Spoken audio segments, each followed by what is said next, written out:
ತೆಗೆದ್ರೆ ಅವನು ಲಿಂಗ ತೆಗೆದ, ಅವರು ಲಿಂಗಕ್ಕೆ ಬುತ್ತಿ ಹತ್ತವ್ರು, ಅವನು ಈ ಬುತ್ತಿ ಹತ್ತದ ಹತ್ತಿ ಅವರು ಗುರುಗಳು ಪತ್ರಿ ಹರ್ಸೋರು, ಅವನು ಪತ್ರಿ ಹರ್ಸು, ಅವರು ಹೂವು ಏರ್ಸು ಊದಿನ ಕಡ್ಡಿ ಬೆಳಗೋದು, ಕರ್ಪೂರ ಬೆಳಗೋದು, ಆರತಿ ಬೆಳಗೋದು, ಹಿಂಗೆ ಕೈಯಾಗಿ ಹಿಡ್ಕೊಂಡು ಗುರುಗಳು ಮಂತ್ರ ಅನ್ಬೇಕಿಲ್ಲ ಏನ್ರಿ?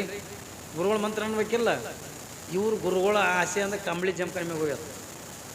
ಕೈಯಾಗಿ ಲಿಂಗ ಹಿಡ್ಕೊಂಡು ಕಂಬಳಿ ತೊಗೊಳಕಾಯ್ತು, ಜಂಪನೆ ಹಾಸಕ್ಕಾಯ್ತು, ಕಂಬಳಿ ತೊಗೊಳಕಾಯ್ತು, ಜಂಪನೆ ಹಾಸಕ್ಕಾಯ್ತು ಅದು ಗುರುಗಳು ಮಂತ್ರ ಚಲೋ ಮಾಡೋದು. ಇವೇ ಗುರುಗಳು ಏನ್ರಿ? ಕಂಬಳಿ ತೊಗೊಳಕಾಯ್ತು, ಜಂಪನೆ ಹಾಸಕ್ಕಾಯ್ತು, ಕಂಬಳಿ ತೊಗೊಳಕ್ ಜಂಪನೆ ಹಾಸಕ್ಕಾಯ್ತು. ಅವ ಶಿಶಿ ಮಗ ಅಂದು ಗುರುವಿನ ಕಣ್ಣು ನಾನು ಕಂಬಳಿ ಜಂಪನ ಮೇಲೆ ಬಿದ್ದದ. ಅವ ಚಲೋ ಮಾಡೋದು. ಎತ್ತು ಓಡ್ಲಕ್ಕಾಯ್ತು, ಕುಂದ್ರಲಕ್ಕಾಯ್ತು, ಎತ್ತು ಓಡ್ಲಕ್ಕಾಯ್ತು, ಕುಂದ್ರಲಕ್ಕಾಯ್ತು, ಅವ ಚಲೋ ಮಾಡೋದು.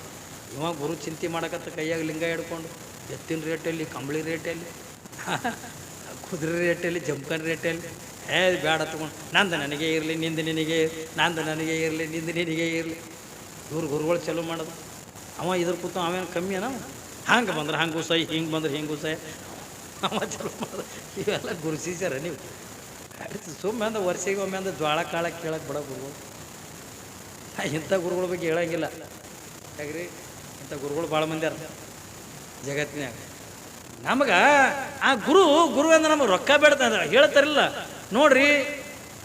ಗದುಗಿನ ಗಾನ ಪಂಡಿತ್ ಪುಟ್ಟರಾಜಗಳೊಂದು ಮಾತು ಹೇಳ್ತಾರ, ಗುರುವಿಗೆ ತನವನ್ನು, ಲಿಂಗಕ್ಕೆ ಮನವನ್ನು, ಜಂಗಮನಿಗೆ ದಾನ ಕೊಡಬೇಕು ಅಂದರೆ ಅವ್ರು ಹೇಳ್ತಾರಿಲ್ಲ.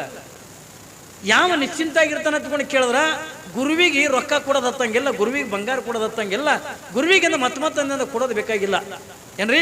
ಗುರುವಿಗೆ ಏನು ಕೊಡ್ಬೇಕಂತ ತಗೊಂಡು ಕೇಳಿದ್ರ ತನು ಅನ್ನತಕ್ಕಂಥದ್ದನ್ನ ಅರ್ಪಣೆ ಮಾಡ್ಬೇಕಂದ್ರೆ ಕಾಯವನ್ನು ಗುರುವಿಗಿಂದ ಅರ್ಪಣೆ ಮಾಡ್ಬೇಕು. ಈಗ ಮನೆಗೆ ಬಂದ ಕೂಡ ಪಾದಕ್ಕೆ ನೀರು ಹಾಕಿ ನೀವು ಕಾಯಿ ಹೊಡಿತೀರಿಲ್ಲ.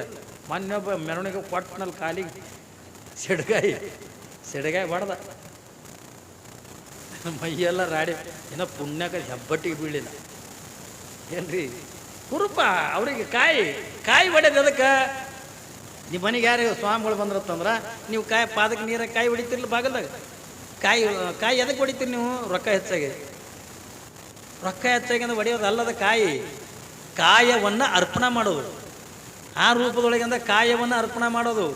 ಯಪ್ಪ ಸದ್ಗುರುನಾಥ, ಈ ಕಾಯವನ್ನು ನಿನಗೆ ಅರ್ಪಣೆ ಮಾಡೀನಿ, ಇದಕ್ಕೆ ಸಂಸ್ಕಾರ ಕೊಡು. ಎದರ ಸಲುವಾಗಿ ಕಾಯ ಅರ್ಪಣೆ ಮಾಡೋದು? ಒಬ್ಬ ಗುರುವಿಗೆ ಅಂದ್ರೆ ತನು ಅನ್ನತಕ್ಕಂಥದನ್ನ ಈ ಕಾಯವನ್ನು ಅರ್ಪಣೆ ಮಾಡಿದ್ರೆ ತಿಳ್ಕೊಂಡ್ರ ಹೇಳ್ತಾರಲ್ಲ ಬಸವಣ್ಣವರು, ಕೇಳಿರಿ ಒಂದು ವಿಚಿತ್ರವ, ಗುರು ಎಂಬ ಗಂಡನು ಶಿಷ್ಯನೆಂಬ ಹೆಂಡತಿಯು ಹಸ್ತ ಮಸ್ತಕದ ಏನ್ರಿ ಸಂಯೋಗದ ಕೂಟವು ಕೂಡಲು ಇಷ್ಟಲಿಂಗ ಅನ್ನುವಂಥ ಮಗ ಹುಡ್ತಾನತ್ತೆ. ಅಂಗಯ್ಯ ಅನ್ನುವಂಥ ತೊಟ್ಟರದ ಒಳಗ ಇಷ್ಟಲಿಂಗ ಅಂತಕ್ಕಂಥ ಮಗನ ನಮ್ಮನಿಗಿಸಿ ಮಹಾಮಂತ್ರ ಅಂತಕ್ಕಂಥ ಜೋಗುಳು ಪಾಡ್ಬೇಕಂತ ನೋಡಿ. ಅದನ್ನು ಸಂಸಾರ, ನೀವು ಮಾಡೋದು ಸಂಸಾರ, ಇದು ಆಧ್ಯಾತ್ಮ ಸಂಸಾರ. ಇಲ್ಲಿ ಗುರು ಯಾರಕ್ಕಾರ ಏನ್ರಿ? ಗಂಡ ಯಾರಕ್ಕಾರ ಅಂದ್ರೆ ಗುರುವಿನೇ ನಮ್ಮ ಗಂಡ ಹಾಕನ. ನಾವೇನು ಲಿಂಗ ದೀಕ್ಷೆ ಮಾಡ್ಕೊಂಡು ನಾವು ಹೆಣ್ತಿ ಹಾಕಿವಿ, ಹೊರಳಾಗಿರ್ತಕ್ಕಂಥ ಲಿಂಗನೇ ಒಂದು ಕಡೆಗೆ ಮಗ ಹಾಕನ. ಒಂದು ಕಡೆಗೆ ಶರಣ ಸತಿ ಲಿಂಗಪತಿ ಅಂತ ಒಂದು ಕಡೆಗೆ ಹೇಳ್ತಾರ, ಇನ್ನೊಂದು ಕಡೆಗೆ ಅಂದ್ರೆ ಬಸವಣ್ಣವ್ರ ದೃಷ್ಟಿ ಒಳಗ ಇಷ್ಟಲಿಂಗ ಅಂತಕ್ಕಂಥ ಮಗ ಹಾಕನ. ಆ ಇಷ್ಟಲಿಂಗ ಅಂತಕ್ಕಂಥ ಮಗನನ್ನ ಅಂಗೈ ಅಂತಕ್ಕಂಥ ತೊಟ್ಟಲದೊಳಗೆ ಮನಗಿಸಿ. ನೀವು ಹೆಂಗ ನನ್ನ ಮಗನಂದ ತೊಟ್ಟಲ್ದಾಗ ಮನಗಿಸ್ತಿರಿಲ್ಲ, ಹಂಗ ಈ ಲಿಂಗಕ್ಕಂದ ಲಿಂಗ ಅಂತಕ್ಕಂಥ ಮಗನಿಗೆ ತೊಟ್ಲು ಯಾವ್ದತ್ತಂದ್ರೆ ನಮ್ಮ ಅಂಗೈನೇ. ಈ ಅಂಗೈ ಅಂತಕ್ಕಂಥ ತೊಟ್ಟಲದ ಒಳಗ ನೀವು ಹೆಂಗ ಮಗನಿಗೆ ಪೌಡ್ರ ಹಚ್ತೀರಿ, ಗಂಧ ಹಚ್ತೀರಿ, ಕಾಡಿಗೆ ಹಚ್ತೀರಿ. ಆದ್ರೆ ಈ ಮಗನಿಗೆ ಅಂದ ಏನಕ್ಕೆ ಇದಕ್ಕೆ ಪೌಡ್ರ ಕಾಡಿಗೆ ಅಂತಂದ್ರ ವಿಭೂತಿ, ಗಂಧ ಏನ್ರಿ, ಪತ್ರಿ, ಪುಷ್ಪ ಇವೆಲ್ಲ ಏರಿಸ್ತೀವಲ್ಲ. ಏರಿಸಿ ಮಗನಿಗೆ ಅಂದ ಶೃಂಗಾರ ಮಾಡಿ ಕುಂಚಿಗೆ ಕುಲ ಎಲ್ಲ ಕಟ್ಟಿ ನೀವು ಹೆಂಗೆ ತೊಟ್ಟಲ್ದಾಗ ಹಾಕಿ ಜೋಗುಳ ಪದ ಹಾಡ್ತಿರಲ್ಲ, ಅದು ಕೂಸ ತಾಯಿ ಜೋಗುಳ ಪದ ಕೇಳೇನೆ ಖುಷಿ ಪಡ್ತದ, ಮಕ್ಕೋತದ. ತಿಳ್ರಿ, ತಾಯಿ ಆಕಿ ಹೆಂಗೆ ಕಾಡಲ್ಲ ಜೋಗುಳ ಪದ ಆಕಿ ಹಾಡಿದ್ರೇ ಮಕ್ಕಳು ಮನಗುತ್ತಾವ. ಅಯ್ಯೋ ನಾವ್ಯಾಕೆ ಹಾಡೋದು, ನಾವು ಗವಾಯಿ ಹೋಯ್ತೀನಿ ಅಂತಂದ್ರೆ ಗವಾಯಿ ಚಾಡ್ಗುಡ್ ತೀರ್ತಾವ. ಗವಾಯಿ ಹಾಡಕ್ಕೆ ಕೇಳಲ್ಲ ಅವು. ತಾಯಿ ಹಾಡನೆ ಜೋಗುಳ ಪದ. ನೀನು ಹೆಂಗಾರೆ ಬಾ ಜೋ ಜೋ ಜೋ ಜೋ ಜ್ಯೋತಿಯ ಕಂದ ಮಸಳಿಯ ಗ್ರಾಮದೇ ಜನಸೇನೆ ಹಿಂಗೆ ಹಾಡ್ತಿರ್ಲಿ ಹೆಣ್ಮಕ್ಳು ಮನ್ಯಾಗ. ಹಂಗ ನೀವು ಮನ್ಯಾಗೆಲ್ಲ ತಾಯಿ ಏನು ಮಾಡ್ತೀರಿ, ಆ ಕೂಸಿಗೆಲ್ಲ ಶೃಂಗಾರ ಮಾಡಿ ತೊಟ್ಟಲ್ದಾಗ ಮನಗಿಸಿ ಹಿಂಗೆ ಪದ ಹಾಡ್ಕೋದ ಹಿಂಗೆ ತೂಗ್ತಿದ್ರಿ ಅಂತಂದ್ರೆ ಹಾಡಕ್ಕೆ ಕೇಳಿದ ಕೂಸನು ಆನಂದ ಪಡ್ತದ. ಹೌದಲ್ರಿ? ಕೂಸಿಗೆ ಆನಂದಾಗಿ ಕಣ್ಣು ಮುಸ್ತದ. ನೀವು ತಾಯಿಗೆ ಅದು ಆನಂದಾಗಿ ಕಣ್ಣು ಮುಸ್ತಂದ್ರೆ ತಾಯಿ ಖುಷಿ ಅಲ್ರಿ? ಅಯ್ಯ ನನ್ನ ಮಗ ಮಕ್ಕತ್ತೇವ ಆನಂದ ನಿದ್ದೆ ಮಾಡ್ಲತ್ತಿ ಗುಣ ನೀವು ಖುಷಿ ಪಡ್ತೀರಿಲ್ಲ? ಕೂಸ ಹುಟ್ಟದ ಬಳಕನ ಅದಕ್ಕೆ ಶೃಂಗಾರ ಮಾಡಿ ಏನ್ರಿ ಯಾವ ಕೆಲವು ಮಂದಿ ಅಂತಿರ್ತಲ್ಲ ಹಂಗೆ ನಮ್ಮ ಈ ಇಷ್ಟಲಿಂಗ ಅಂತಕ್ಕಂಥ ಮಗನಿಗೆ ಪತ್ರಿ ಹೂವ ಏನ್ರಿ ಏರಿಸಿ ಊದುಬತ್ತಿ ಕರ್ಪೂರ ಹಿಂಗೆಲ್ಲ ಬೆಳಗ್ಗೆ ಅದಕ್ಕೆ ಏನೆಲ್ಲ ಶೃಂಗಾರ ಮಾಡಿ ಗುರುನಾಥ ನಿಮಗೆ ಕಿವ್ಯಾಗಿನ ಮಂತ್ರ ಹೇಳಿರ್ತಾನಲ್ಲ ಆ ಮಂತ್ರ ಅಂತಕ್ಕಂಥ ಕಣ್ಣಿದ್ರಿಗೆ ಆ ಲಿಂಗವನ್ನು ನೋಡ್ತಾ ನೋಡ್ತಾ ನೋಡ್ತಾ ನೋಡ್ತಾ ಆ ಮಂತ್ರನೇ ಈ ನಮ್ಮ ಇಷ್ಟಲಿಂಗ ಅಂತಕ್ಕಂಥ ಮಗನಿಗೆ ಜೋಗುಳು ಪದ ಇದ್ದಂಗೆ ಐತ್ರಿ. ಅದನ್ನು ಹಾಡ್ಕೊತಿದ್ರೆ ಆ ಲಿಂಗನೂ ಆನಂದ ಪಡ್ತದ, ನಮ್ಮ ಮನಸ್ಸಿಗೂ ಆನಂದ ಆಗ್ತದ. ಯಾವಾಗಿನ ಹೋಗ್ಬೇಕೆ ಅಂದದು ಏನ್ರಿ ಮಂದಿ ಇರ್ತಾರ ನೋಡ್ರಿ, ಒಳಗೆ ನಮ್ಮ ಆತ್ಮಲಿಂಗ ಹೊರಗಿನ ಲಿಂಗ ತೊಗೊಂಡು ಏನು ಮಾಡೋದು ಅಂತಾವು ಒಂದೊಂದು ಹೆಡೆ ಕಾರ್ಸಿ ಅಂತಾವ ಇಲ್ಲಿ ನೋಡ್ರಿಲ್ಲ. ಒಳಗೆ ಆತ್ಮಲಿಂಗ ಹೊರಗಿನ ಲಿಂಗ ತೊಗೊಂಡು ಏನು ಮಾಡೋದ್ರಿ ಅಂತಾವ. ಇಂಥವು ಹಿಂಗೆ ಕೇಳ್ತಾವ ತಂದೆ ಬಸವಣ್ಣ ಮೊದಲೇ ವಚನ ಬರೆದಿಟ್ಟಾನ ಏನಂತ, ತೊಟ್ಟಿಲ ಶಿಶುವಿಂಗೆ ಜೋಗುಳು ಬಲ್ಲದೆ ಗರ್ಭದ ಶಿಶುವಿಂಗೆ ಜೋಗುಳು ಉಂಟೆ ಏನ್ರಿ. ತೊಟ್ಟಲಾಗಿರ್ತಕ್ಕಂಥ ಕೂಸಿಗೆ ಜೋಗುಳು ಪದ ಹಾಡ್ತಾರ. ಯಾವಾಗಿನ ಹೋಗ್ಬೇಕಿ ಮಗ್ಗಲ ಮನ್ಯಾಗ ಒಂದು ಬಾಣೆತನಾಗಿತ್ತು, ಆಕೆ ಏನು ಮಾಡ್ಯಾಳ ತನ್ನ ಕೂಸಿಗೆ ಚಂದಗೆ ಅಲಂಕಾರ ಮಾಡಿ ಶೃಂಗಾರ ಮಾಡಿ ತೊಟ್ಟಲ್ದಾಗ ಹಾಕ್ಯಂದ ಜೋ ಪದ ಹಾಡ್ಲಕತ್ತಾಳ. ಈ ಮಗ್ಗಲು ಮನೆಯಾಗ 8 ತಿಂಗಳು ಹೊಟ್ಟಲ ಈಕಿ ಅಂದ್ಲ ತಯ್ಯನು ಕೂಸು ಹುಟ್ಟದ ಬೆಳಗ್ಗೆ ಜೋಗುಳ ಪದ ಹಾಡ್ಬೇಕಂದು ಎಲ್ಲರೂ ಬರ್ತದ. ಹೆಂಗೂ ನನ್ನ ಹೊಟ್ಟೆಗೆ ಕೂಸೋದಲ್ಲ, ನಾ ಯಾಕೆ ಹಾಡ್ಬಾರ್ದು, ಹೊಟ್ಟೆ ಎಳಿಗಾಡ್ ಜೋದು ಚಂದ ಕಾಣ್ತದೆ, ಚಂದ ಕಾಣ್ತೇನೆ ರೀ. ಹೆಂಗೂ ನನ್ನ ಹೊಟ್ಟೆಗೆ ಕೂಸ ನಾ ಯಾಕೆ ಜೋಗುಳ ಪದ ಆಡ್ಬಾರ್ದು ಅಂತಂದು ಹೊಟ್ಟೆ ಎಳಿಗಾಡ್ಸ್ಕೋತಂದ್ರೆ ಜೋಗುಳ ಪದ ಆಡ್ದ. ಏನು ಕೇಳಿದ ಕೂಸಿಗೆ ರೀ ಆನಂದ, ನೀ ಹಾಡ್ದಕ್ಕೆ ನಿನಗರೆ ಆನಂದ. ಕೂಸು ಭೂಮಿಗೆ ಬಂದ ಬಳಿಕನೇ ಕೂಸಿಗೆ ಶೃಂಗಾರ ಮಾಡಿ ಅದ್ರ ಮುಖ ನೋಡ್ಕೊಂತ ಅದ್ರ ನಗೋದು ಕೈಕಾಲು ಬಡಿಯೋದು ನೋಡ್ಕೊಂತ ಅದಕ್ಕೆ ಶೃಂಗಾರ ಮಾಡಿ ತೊಟ್ಟಲ್ದಾಗ ಹಾಕಿ ತೂಗುದ್ರೆ ಅಂದ್ರೆ ಆ ಹಾಡಿರ್ತಕ್ಕಂಥ ತಾಯಿಗೂ ಆನಂದ ಆಕ್ಕದ, ಕೇಳಿರ್ತಕ್ಕಂಥ ಕೂಸಿಗೂ ಆನಂದ ಆಕ್ಕದ. ಹಂಗ ಏನ್ರಿ ಈ ಲಿಂಗ ಅನ್ನತಕ್ಕಂಥದ್ದು ಏನೈತೆ ತಗೊಂಡು ಕೇಳಿದ್ರೆ ನಾವು ಒಂದು ಸಾರಿಯಿಂದ ನಾವು ಲಿಂಗ ದೀಕ್ಷೆ ಅಂತಕ್ಕಂಥ ಮಾಡ್ಕೊಂಡಿವಿ ತಿಳ್ಕೊಂಡ್ರೆ ನಮಗೆಲ್ಲ ಥರದ ಕೂಡ ಒಬ್ಬ ಗುರುನಾಥ ನಮಗೆ ಅಷ್ಟಾವರಣಗಳನ್ನು ತಿಳಿಸ್ಬಿಡ್ತಾನೆ. ಇಲ್ಲಿ ನೋಡ್ರಿ ಲಿಂಗಮ್ಮಳಿಗೆ ಅಂದ ಎಲ್ಲಿಗೆ ಹೋಯ್ತಾರ, ಊರೊಳಗೆ ಅಂದ ಹಿರೇಮಠ, ಆ ಹಿರೇಮಠದ ಗುರುಗಳಾಗಿರ್ತಕ್ಕಂಥ ಹಿರೈನವರು ಏನ್ರಿ. ಅವಾಗೆಲ್ಲ ಹಿರೈನವ್ರು ಎತ್ಕೊಂಡು ಕರಿತಿದ್ರು. ಈಗಂದ ನಮಗೆ ಒಂದು ವೇಳೆ ಹಿರ ಎತ್ತು ಹತ್ತಿಕೊಂಡ್ರೆ ಈ ಏನ್ರಿ ವೀರಸಿದ್ಧ ಶಿವಾಚಾರ್ಯರು ಹಿಂಗೇನ್ರಿ ಕರಿತಿದ್ರು, ಯಾಕಂದ್ರೆ ಈಗ ಪಟ್ಟುಗರಾಗಿರ್ತಿದ್ರು. ಅವತ್ತಿನ ನಿರ್ಮಾಣದೊಳಗೆ ಹಂಗಲ್ಲ, ಅವಾಗೆಲ್ಲ ದೊಡ್ಡ ದೊಡ್ಡ ಜ್ಞಾನಿಗಳು, ಎಲ್ಲ ಜೀವಿಗಳು ಕೂಡ ಆ ಊರೊಳಗಿರ್ತಕ್ಕಂಥವ್ರು ಎಲ್ಲರೂ ಆಧ್ಯಾತ್ಮಿಕ ಜೀವಿಗಳೇ. ಯಾವಾಗ ಊರೊಳಗಿಂದ ಹಿರೇಮಠ ಮಠದಿಂದ ಗುರುಗಳಾಗಿರ್ತಕ್ಕಂಥ ಹಿರೈ ಸ್ವಾಮಿಗಳ ಹತ್ರ ಲಿಂಗಮ್ಮಳನ್ನ ಕರ್ಕೊಂಡು ಬಂದ್ರು. ಯಾವಾಗಿಂದ ಕರ್ಕೊಂಡು ಬಂದಯ್ಯಪ್ಪ, ಮಗಳಿಗಿಂದ 8 ವರ್ಷ ಆಗ್ಯಾವ, ನೀವು ಲಿಂಗ ದೀಕ್ಷೆ ಮಾಡಬೇಕು. ಯಾವಾಗಿಂದ ಲಿಂಗ ದೀಕ್ಷೆ ಮಾಡ್ಬೇಕಂತಕೊಂಡಂದಾಗ ಹಿರೈನವ್ರು ಅಂತಾರ, ಲಿಂಗವ ಮತ್ತು ಲಿಂಗ ತೋಳಕ ತಯಾರಿದೇನವಾ? ಹೂನಪ್ಪ, ನಾ ಲಿಂಗ ದೀಕ್ಷೆ ಮಾಡ್ಕೊತೀನಿ. ಆದ್ರ ಒಂದು ಕೆಲಸ ಮಾಡಬೇಕವ ಲಿಂಗಮ್ಮನಿ. ಏನಪ್ಪ, ನನಗೂ ಯಾರು ಸೇವೆ ಮಾಡೋರು ಇಲ್ವಾ, ಮತ್ತು ನಾ ಎಲ್ಲ ಇದೆಲ್ಲ ಆಧ್ಯಾತ್ಮದ ಇದು ಕೊಡ್ತೀನಿ ನಿನಗೆ.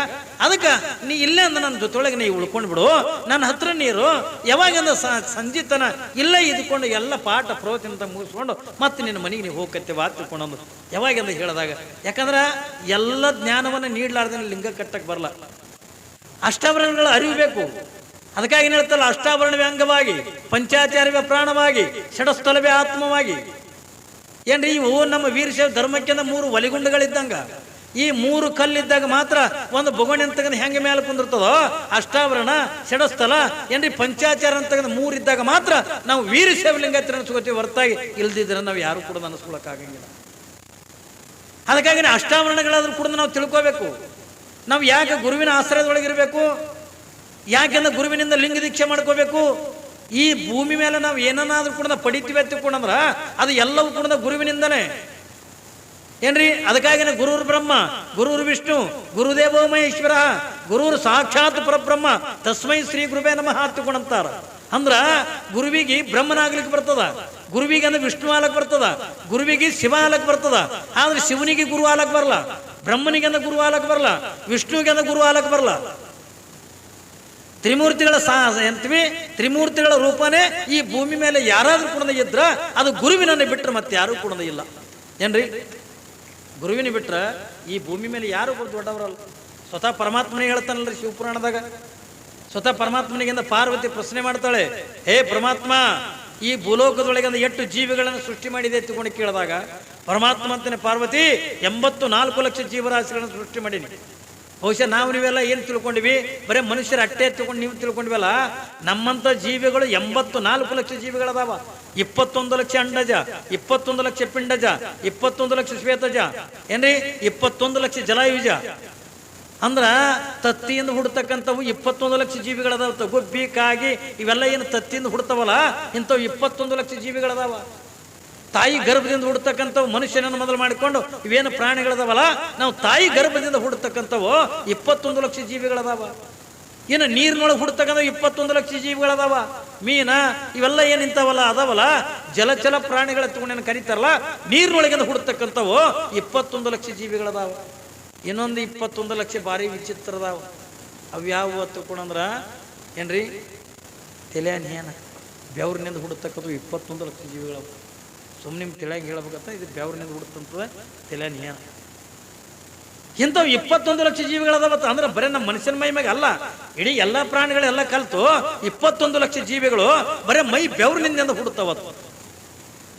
ಅದಕ್ಕಾಗಿನೇ ಪರಮಾತ್ಮಂದ 84 ಲಕ್ಷ ಜೀವರಾಶಿಗಳನ್ನು ಸೃಷ್ಟಿ ಮಾಡೀನಿ. ಆ ಎಲ್ಲ ಜೀವಿಗಳಿಂದ ಶ್ರೇಷ್ಠವಾಗಿರ್ತಕ್ಕಂಥ ಜೀವಿ ಯಾವುದು ಹೊತ್ಕೊಂಡು ಕೇಳಿದಾಗ ಪರಮಾತ್ಮ ಹೇಳ್ತಾನೆ, ಪಾರ್ವತಿ ಎಲ್ಲ ಜೀವಿಗಳೊಳಗಿಂದ ಶ್ರೇಷ್ಠವಾಗಿರ್ತಕ್ಕಂಥ ಜೀವಿ ಅದು ಮನುಷ್ಯ ಜೀವಿ ಎತ್ತಿಕೊಂಡು ಅನ್ನೋದನ್ನು ಹೇಳ್ತಾನೆ. ಯಾವಾಗಿಂದ ಮನುಷ್ಯ ಜೀವಿ ಎತ್ತಿಕೊಂಡಾಗ, ಹಾಗಾದ್ರೆ ಈ ಮನುಷ್ಯರೊಳಗಿಂದ ಯಾರು ದೊಡ್ಡವರು ಹೊತ್ಕೊಂಡು ಪ್ರಶ್ನೆ ಮಾಡ್ತಾರ? ಯಾರು? ಪಾರ್ವತಿ ಪರಮಾತ್ಮನಿಗೆ ಏನಕ್ಕೆ ಪ್ರಶ್ನೆ ಮಾಡ್ತಾಳ? ಈ ಮನುಷ್ಯರೊಳಗಿಂದ ಯಾರು ದೊಡ್ಡವರು ಹೊತ್ತಂದಾಗ ಅವಾಗಿಂದ ಸ್ವತಃ ಪರಮಾತ್ಮನೇ ಅಂತಾನೆ, ಪಾರ್ವತಿ ಮನುಷ್ಯರೊಳಗೆ ಅಲ್ಲ, ನನಗಿಂತಲೂ ಈ ಭೂಮಿ ಮೇಲೆ ದೊಡ್ಡ ಮದನ ಅಂದ. ಯಾರಿಗಿಂತ? ಪರಮಾತ್ಮನಿಗಿಂತ. ನನಗಿಂತಲೂ ಕೂಡ ದೊಡ್ಡ ಮದನ ಭೂಮಿ ಮೇಲೆ.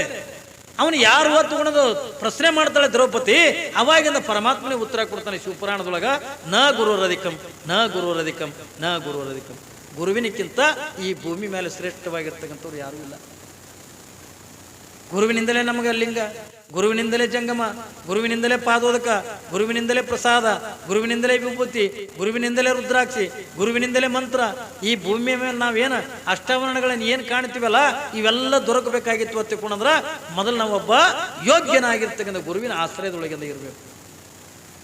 ಅದಕ್ಕಾಗಿನೇ ಮೊನ್ನೆ ಹೇಳಿದ್ರೆ, ಶ್ರೀ ಗುರು ವಚನೋಪದೇಶವನ್ನು ಆಲಿಸಿದಾಗಳಬಹುದು ನರರಿಗೆ ಮುಕ್ತಿ. ನಿಜಗುಣ ಶಿವಗಳು ಅದೇ ಹೇಳ್ತಾರೆ, ಗುರುವಿನ ಗುಲಾಮನಾಗುವ ತನಕ ದೊರೆಯದಂಡ ಮುಕ್ತಿ ಏನ್ರಿ. ನಮ್ಗೆ ಬದುಕಿಗೆ ಮುಕ್ತಿ ಸಿಗಬೇಕಾಗಿತ್ತು ಅಂತಂದ್ರೆ ನಾವು ಏನಾದರೂ ಕೂಡ ಬದುಕಿನೊಳಗೆ ನಾವು ದೊಡ್ಡವರಾಗಬೇಕಾಗಿತ್ತು ಅಂದ್ರೆ, ನಮ್ಮ ಜೀವನದೊಳಗೆ ಏನನ್ನಾದ್ರೂ ಕೂಡ ಸಾಧನೆ ಮಾಡಬೇಕಾಗಿತ್ತು ಅಂತಂದ್ರೆ, ನೀ ಭಾಳ ಹೊಲ ಗಳಿಸೋದು ಬೇಕಾಗಿಲ್ಲ, ಆಸ್ತಿ ಗಳಿಸೋದು ಬೇಕಾಗಿಲ್ಲ, ಬರೀ ಒಬ್ಬ ಯೋಗ್ಯನಾಗಿರ್ತಕ್ಕಂಥ ಗುರುವಿನ ಆಶ್ರಯದೊಳಗೆ ಇದ್ಕೊಂಡು ಬಿಟ್ರ, ಅವನಲ್ಲಿ ಇರ್ತಕ್ಕಂಥ ಜ್ಞಾನವನ್ನು ಸಂಪಾದನೆ ಮಾಡಿಬಿಟ್ರೆ ಸಾಕು. ಅದಕ್ಕಾಗಿನೇ ಕಡ್ಕೊಳ್ಳೋ ಮಡಿವಾಳಪ್ಪ ಅಂತಾರೆ, ಧನವ ಗಳಿಸಬೇಕೆಂತಾದೋ ಈ ಜನರಿಗೆ ತಿಳಿಯದಂತಾದೋ, ಕಟ್ಟಿದ ಗಂಟು ಬಯಲೊಳಗಿಟ್ಟರೆ ಮುಟ್ಟಲಿ ಬಾರದಂತದ. ನಾವು ಸಂಪತ್ತು ಯಾವಾಗ ಗಳಿಸ್ಬೇಕಂತ ತಗೊಂಡು ಕೇಳಿದ್ರ ಏನ್ರಿ, ಇವು ನೀವು ಈ ರೊಕ್ಕ ಗಳಿಸಿದ್ರೆ ಅಣ್ಣತಮ್ಮರು ಪಾಲಕ್ಕೆ ಕೇಳ್ತಾರ, ಬೇಡ ಅತಿ ಹೆಚ್ಚಿಗೆ ಆಯ್ತು ನಮ್ಮ ಕೊಲೆನೂ ಮಾಡ್ತಾರ, ಕಳ್ಳರ ಕಳ್ತನ ಮಾಡ್ತಾರ. ಆದ್ರೆ ಈ ಕಳ್ತನ ಮಾಡ್ಲಕ್ಕೆ ಬರಬಾರ್ದು, ಅಣ್ಣತಮ್ಮರು ಯಾರು ಪಾಲಕ್ಕೆ ಕೇಳಿರಬಾರ್ದು ಏನ್ರಿ. ಅದರಿಂದ ಮತ್ತಿಟ್ಟಂದು ಸಂಪತ್ತು ಹೆಚ್ಚಿಗೆ ಆಗಬೇಕು.